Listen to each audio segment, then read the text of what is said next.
में बनाए गए light combat helicopter Indian air force और इंडियन आर्मी दोनों की ताकत बढ़ाएंगे। कल जो है प्रधानमंत्री इस लाइट कॉम्बैट हेलीकॉप्टर को एयरफोर्स को प्रदान करेंगे। ये स्वनिर्मित है, देश में बनाया गया, हॉल ने बनाया है इसको। और आपको मैं ये बताना चाहूँगा कि इसकी ट्रायल और टेस्टिंग होती रही है 2020 में और उसके पहले 19 में। इसको स्वयं जो उस समय एयर चीफ मार्शल थे, vice chief of air staff air marshal Harjeet Singh ने इसको उड़ाया था उनके टेस्ट पायलट के साथ, और इसकी जो है क्षमता को देखा था। उन्होंने इसको हर पास से गुजारा, चाहे वो खारदुंगला पास हो या चांगला पास हो, दोनों पासों से गुजारा। और इसकी जो है एक सिमुलेटेड अटैक भी प्लान की गई जिसमें देखा गया ये सक्षम है। उस समय पेलोड नहीं लेके गए थे, लेकिन फिर भी उस तरह सिमुलेट किया कि एक्चुअल लड़ाई में कैसे काम करेगा। तो भारत की फ़ौज के लिए ये डिज़ाइन किया गया है, हमारे एरियाज़ के लिए, हाई एल्टीट्यूड के लिए और ख़ासकर सियाचिन के लिए ये बड़ा ही सक्सेसफुल साबित होने वाला है। ये नए जनरेशन इसमें इंजन लगा जिसका नाम शक्ति इंजन दिया गया, जो कि फ्रांस के सहयोग से बना है। ये ट्विन इंजन हेलीकॉप्टर है, तो इसमें पावर है, ट्विन इंजन है और इसका जो वेट है 5.5 टन है और करीब 2000 फुट की ऊंचाई तक ये उड़ सकता है। तो ये देखा जा रहा है कि इसको जो है किस तरह भारत की सेनाएं, दैट एयरफोर्स और आर्मी इस्तेमाल करेंगी। ये बताया गया कि इसके अंदर 20 मिलीमीटर का जो है एक कैनन लगा हुआ है जो कि 1000 गोली, 1000 राउंड जो है पर मिनट फायर करता है और ये नॉर्मल आर्मर जो है उसको पियर्स कर सकता है। बहुत रिएक्टिव आर्मर या दूसरी आर्मर को नहीं करेगा, लेकिन नॉर्मल आर्मर, पियर्सिंग आर्मर को ही पियर्स कर जाएगा। और इसके अंदर 2 पॉड हैं, लेफ्ट और राइट हैंड साइड के ऊपर, जिसके अंदर 72 मिलीमीटर के 2 रॉकेट लगाए जा सकते हैं, या इसके अंदर एयर टू एयर मिसाइल लगाई जा सकती है, या anti armour, anti tank missile इसके अंदर लगाई जा सकती है।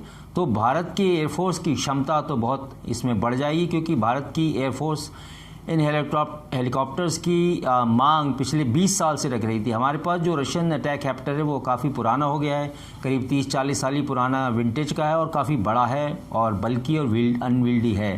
तो इसलिए अब ये देखना होगा कि ये मॉडर्न लाइट कॉम्बैट हेलीकॉप्टर जो कि भारत में बने हैं पूरी क्षमता के साथ देश की सुरक्षा में लगेंगे और देश को सफलता दिलाएंगे। दूसरा सवाल जो है उसमें ये कहा गया है कि कारगिल के युद्ध के समय में हमको लगा था कि भाई हमारे पास हेलीकॉप्टर, लाइट कॉम्बैट हेलीकॉप्टर नहीं है। क्यों? कि कारगिल की ऊंची चोटियों पर, हाई एल्टीट्यूड में हम सक्सेसफुली जो है उसमें हेलीकॉप्टर्स का उपयोग नहीं कर पाए। तो हमें इंडियन एयरफोर्स की मदद लेनी पड़ी, जहाँ से फाइटर एयरक्राफ्ट या बॉम्बर्स ने उनके ऊपर बमबारी की थी।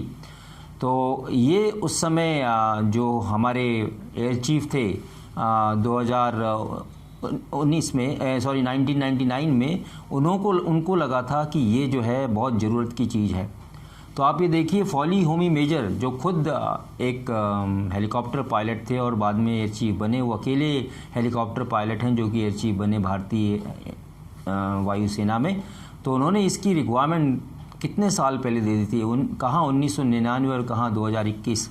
तो चलिए कोई बात नहीं, अब हेलीकॉप्टर आ रहे हैं जिससे कि भारत की क्षमता बढ़ेगी, जिसको एयरफोर्स और इंडियन आर्मी की एविएशन सेक्टर दोनों यूज़ करेंगी और दोनों जो है इसको कॉम्बैट में चाइना के खिलाफ, खासकर हाई एल्टीट्यूड और सियाचिन में भरपूर इसका उपयोग करेंगी।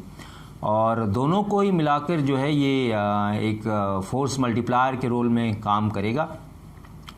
अभी टोटल रिक्वायरमेंट जो बताई गई है तकरीबन एयरफोर्स और इंडियन आर्मी को 140 चाहिए, लेकिन अभी जो है 40 हेलीकॉप्टर बन के तैयार हो रहे हैं, जिसका ऑर्डर सरकार ने हॉल को दिया है। तो मुझे लगता है कि अब नया युग आएगा, नए हेलीकॉप्टर्स आएंगे, नई पावर भारत के पास होगी, तो एक ज़बरदस्त फोर्स मल्टीप्लायर के रोल में होंगे, जो कि एक आर्मर्ड डिवीज़न के लिए या रैपिड डिवीज़न के लिए इंटीग्रेटेड बैटल में बहुत काम देंगे और बाकी टाइम भी ये बहुत काम देने वाले हैं। इसी बीच में ये भी देखा गया कि जो कल प्राइम मिनिस्टर इसको देंगे, सौंपेंगे एयरफोर्स को, उसमें इंडियन आर्मी के द्वारा डेवलप कराए गए ड्रोन को भी इंडियन एयरफोर्स को दिया जाएगा।